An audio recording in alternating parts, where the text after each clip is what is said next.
Hello students, let's start the next part of future continuous tense. इसमें हम future continuous और future perfect को एक साथ लेंगे।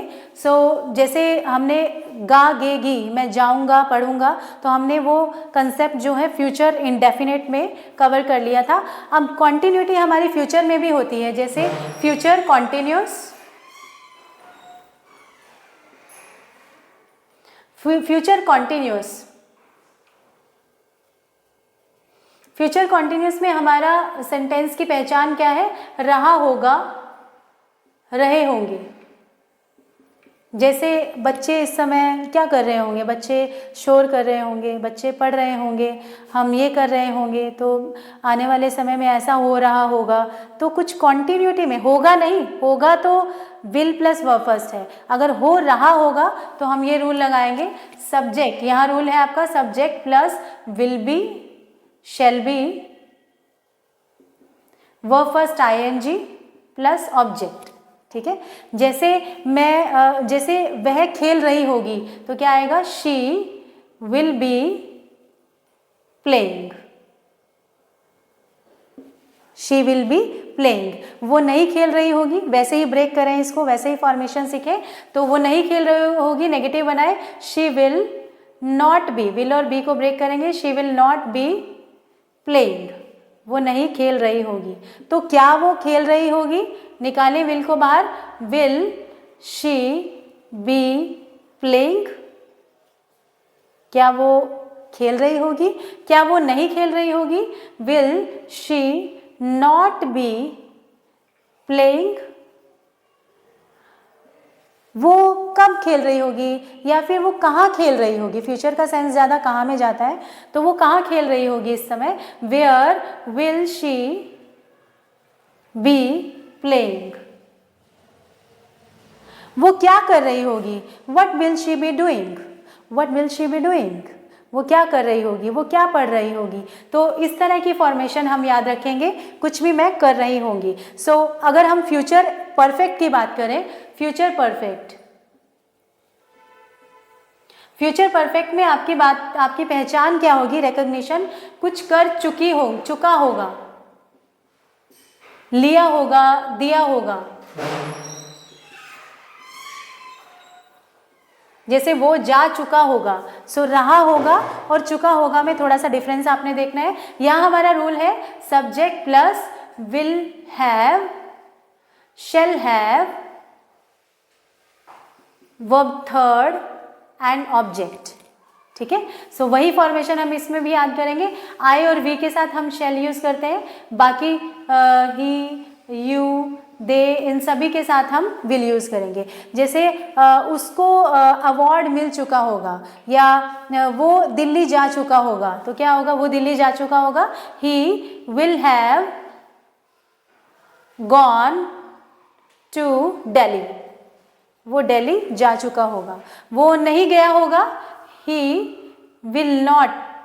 अब हम ऐसा नहीं बोलते वो नहीं जा चुका होगा, वो नहीं गया होगा, वो नहीं पहुंचा होगा, तो यहाँ हमारा फ्यूचर परफेक्ट में जाएगा ये। वो नहीं गया होगा, he will not have gone to Delhi. क्या वो दिल्ली जा चुका होगा? विल को बाहर निकालेंगे, will he have. Dear students, will has कभी नहीं होगा, ठीक है, तो आपने हैव में ही लेना है इसको। Will he have gone to Delhi. क्या वो नहीं गया होगा? Will he not have gone to Delhi. वो कब गया होगा?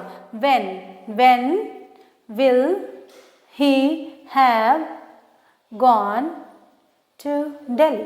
स्टूडेंट्स, इस तरह से आप कई सेंटेंसेस फॉर्म करें इसमें, जिससे आपकी प्रैक्टिस होती रहे। Students, let's have some practice of present perfect sentences before starting the new and last part of future tense। Okay, हम उसमें से future perfect के कुछ पार्ट ले रहे हैं, थोड़ा सा हम देखेंगे। जैसे his brother will have, third हमने किया था कि कर चुका होगा, तो देखो जरा, his brother will have finished the work by next month। मतलब नेक्स्ट मंथ तक उसका ब्रदर जो है वो काम जो है वो पूरा कर चुका होगा।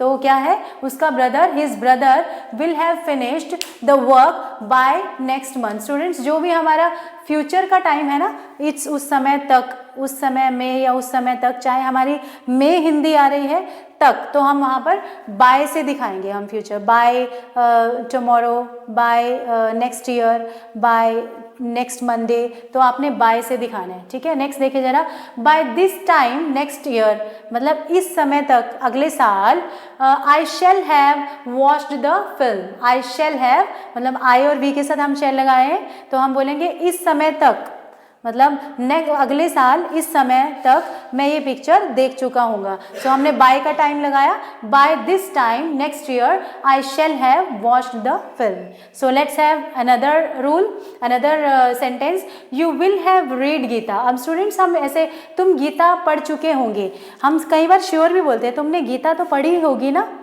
मतलब तुम पढ़ चुके होंगे, तुमने ये तो किया ही होगा। तो ये किया होगा जब हम इस सेंस में बोलते हैं, तुमने मदर टेरेसा तो देखी ही होगी, शायद भी लगा देते हैं, शायद तुमने देखी ही होगी, तो हम उस सेंस में भी विल हैव वर्ब थर्ड लगाएंगे, या माइट हैव वर्ब थर्ड भी लगा सकते हैं। तो हम बोल सकते हैं you will have read Gita, you will have read Gita, तुमने देखी ही होगी, शायद तुमने देखी होगी, तो हम वहाँ पर भी ये लगा सकते हैं, मतलब जब हमारी शायद की बात हो तो हम मे माइट भी लगा सकते हैं, you may have read Gita, तुमने देखी होगी, you may have read Gita, या you will have read Gita, हम यहाँ वर्ब थर्ड लगा रहे हैं।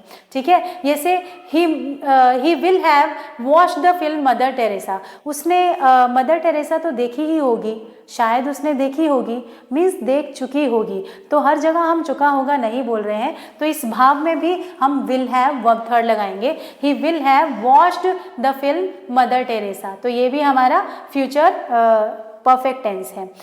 एक लास्ट देखें, जैसे हम बोलेंगे I shall have finished my work before you come, आपके आने से पहले मैं ये कर चुका हूँगा, आपके आने से पहले मैं ये कर चुका हूँगा, तो इसमें भी स्टूडेंट्स जो हम काम पूरा हो चुका होगा उसमें शैल हैव वर्ब थर्ड आएगा, और तुम्हारे आने से पहले वहाँ हमारा वर्ब फर्स्ट जाएगा, प्रेजेंट इंडेफिनिट।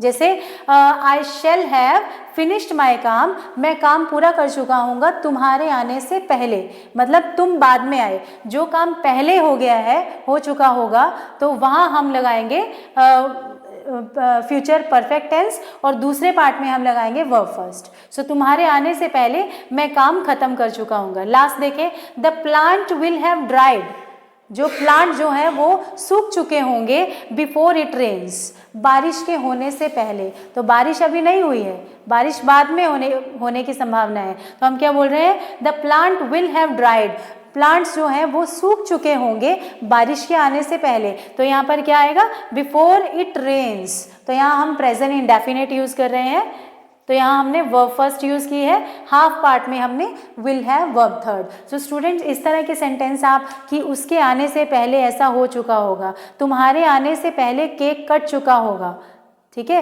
तो इस तरह के आप सेंटेंसेस बिल्ड कीजिए और ये रूल लगाइए। सो लास्ट अभी हम कवर करने वाले हैं, लास्ट पार्ट भी इसी लेक्चर में, future perfect continuous. So students, इसमें आपकी पहचान है से रहा होगा, वो सुबह से सो रहा होगा। Don't get confused between future continuous and future perfect continuous, तो दोनों में रहा होगा ही आता है लास्ट में, लेकिन यहाँ हम टाइम मेंशन कर देते हैं, वो सुबह से कर रहा होगा, वो शाम से कर रहा होगा, वो कितने समय से ये कर रहा होगा। सो यहाँ हम यूज करेंगे rule subject plus will have been,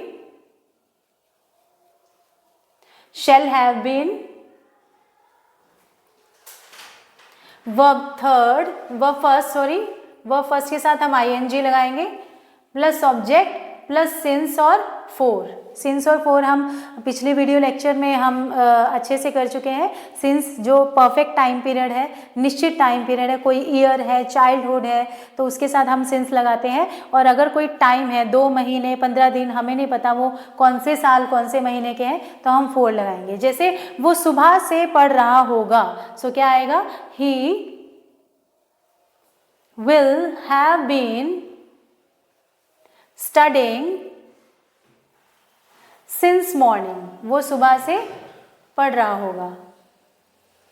वो सुबह से नहीं पढ़ रहा होगा। नेगेटिव में स्टूडेंट्स अब ये 3 पार्ट है हमारे, विल हैव बीन। नेगेटिव कहाँ लगेगा? विल के बाद ही लगेगा नॉट बनाने के लिए। तो क्या आएगा? He will not have been studying since morning. क्या वो सुबह से पढ़ रहा होगा? तो वही आप विल को बाहर निकालेंगे। Will he have been studying since morning. वो सुबह से क्यों पढ़ रहा होगा? वाई लगाएंगे, वाई बाकी सेम रहेगा। Why will he have been studying since morning. So students बहुत कम यूज़ होता है, बट आपको पता होना चाहिए हर पार्ट का रूल। सो स्टूडेंट्स एक वीडियो लेक्चर मैं नेक्स्ट ये भी तैयार करूँगी कि किस तरीके से इन टेंसेस को याद रखा जाए, क्योंकि स्टूडेंट्स कई बार ये होता है कि मैम याद नहीं रहता। तो याद रखने का तरीका, that also for that also I am going to prepare one video. So I hope you would like it. Thank you.